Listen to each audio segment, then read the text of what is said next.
Hey there! Things don't always go as planned when you're trying to move. Just let me say that right up front.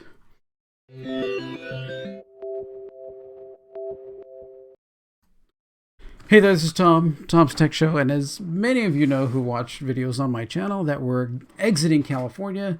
As soon as possible, we thought we had a house. It had all of the features and things that we wanted. Looked good. We had a place for Mrs. Tech Show's dad to put his trailer under a cover. Was fairly new, updated inside and everything, and came about to the point where we were, 3 weeks into escrow, and suddenly, boom, the appraisal came back extremely low for some reason, and so there was no movement by the seller saying that they weren't going to move the price at all. They wanted what they wanted, and the whole thing fell through completely. So, back on the warpath. So we're going to get ready to head back out to the Florida area and just be able to try and find something again, and hopefully it'll go better this time. The problem with the one property we were looking at, where they're moving, they need a certain amount of money to move where they're moving, and they can't go any lower than that, irregardless of the value of the house. So say you have a house and it's worth $200,000, but to move to a new place, you need, $250,000. Well, that's not the buyer's problem.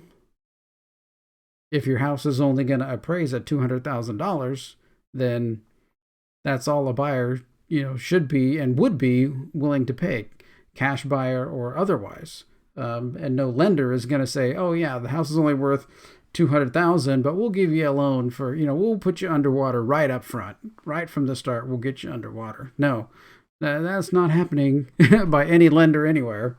So yeah, that was a sticky situation, and we've had to, you're putting out money all along the way for, inspections and things like that for the property, just to be able to, make sure everything's, up to snuff, before you move, and that all the information about it, right? So, you're paying for that up front, so you're kind of losing money on that end, and then you're losing money because you're doing, wire transfers into the escrow account, as you get money and funds moving over.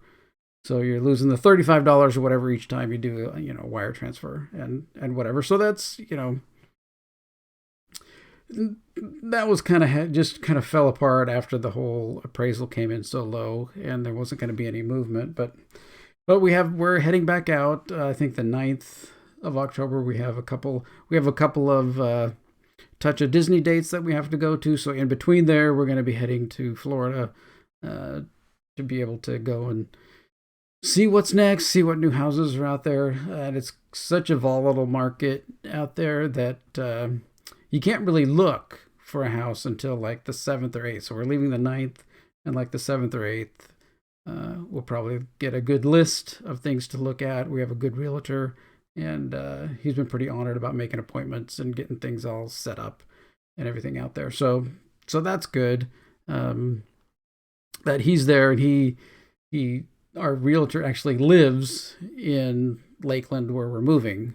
So it's nice to have him there and be able to look at properties ahead of time, kind of, and set things up. I did ask him about whether or not he would do, if we found a property that he could go, with his phone, we could do like a video chat kind of thing and look around. And he said that it doesn't work all the time because it's just, it's never what you think. Once you get there and you're personally there and look at things, it's never quite what you think.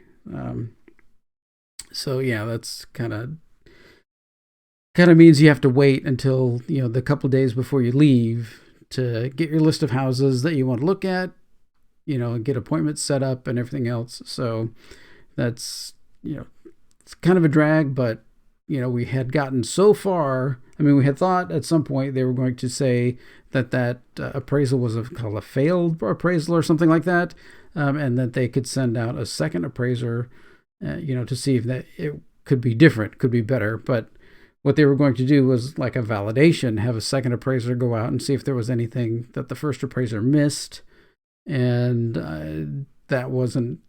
I thought maybe it would be like a blind thing. The second appraiser would go out and not see the first appraisal at all, so he's not, biased to what the other appraiser was. But no, they were going to send out a second person with the first appraisal in hand to see if there was anything missed, and that would have only changed, maybe 5,000 or 6,000 probably at the most, not the 50,000 below that the appraisal came in. So we decided just to finish the whole thing, just bail out on it. We have all of the, the funds coming back and stuff from the, escrow account and all that. So it's disheartening, to get so far down the road and then have that fail. But, we know we're praying that God's got another place. We know there was one there, so we know there's going to be another, so that should be good.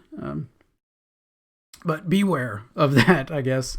So I'm trying to do kind of a map of how we're going to drive there. And this right here, there's this one way if you go Highway 10, that takes you through, El Paso, right next to the border. And I'm thinking, that maybe we don't want to do that. Maybe we go a little bit higher. My Mrs. Tech Show does want to stop here at the Family Business Beer Company because she's a crazy person and, wants to go there because she watched Supernatural and all that. And she can't drink any of the beer because she's, can't have any gluten, but she wants to, be able to buy a t-shirt or something. So we may not go further all the way up. We may get to Albuquerque and then kind of cut down across, at some point.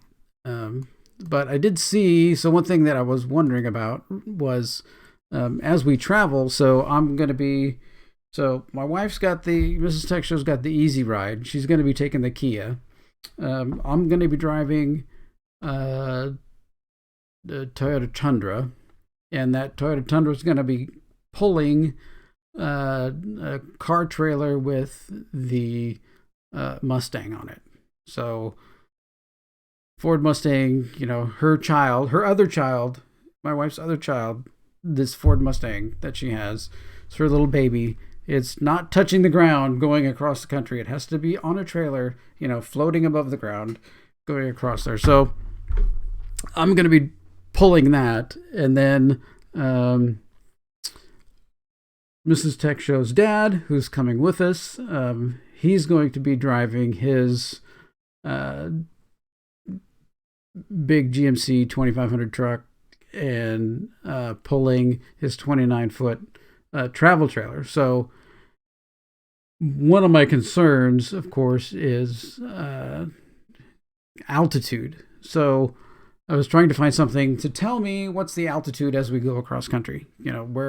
Where's going to be, do we need to, take time or whatever. So it turns out you can go to Google Maps and get your route up here on the screen and then click cycling. And once you click cycling, down here on the bottom, it shows you, move this over just a little bit so you can see that. It shows you the altitude of where you're going to be. So right here, there's a peak here of 7,000. Right around Albuquerque, there's a 7,900 foot peak. So, I mean, if we can take a couple of different roads and be able to, get a little bit lower, I mean, we can take this and drag this down and go this way a little bit near El Paso, but be able to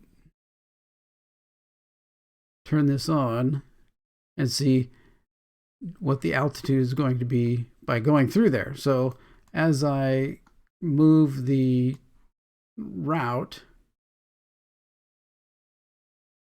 it's going to show me where my peaks are, so I can kind of plan around that and see where the highs and lows. That one's just like one peak right there of 76,000, and the rest of it is not too bad. There's this part here that's, I think that's coming out of Phoenix. There's, coming out of California, there's a little bit, and coming out of Phoenix there's another one. So I gotta move this up a little, and then so yeah, there's always some coming out of Palm Springs, and then here coming up out of Phoenix right here, there's one, and then once you get up there, then the high point is right there in New Mexico, and then once you get that, it's like all downhill.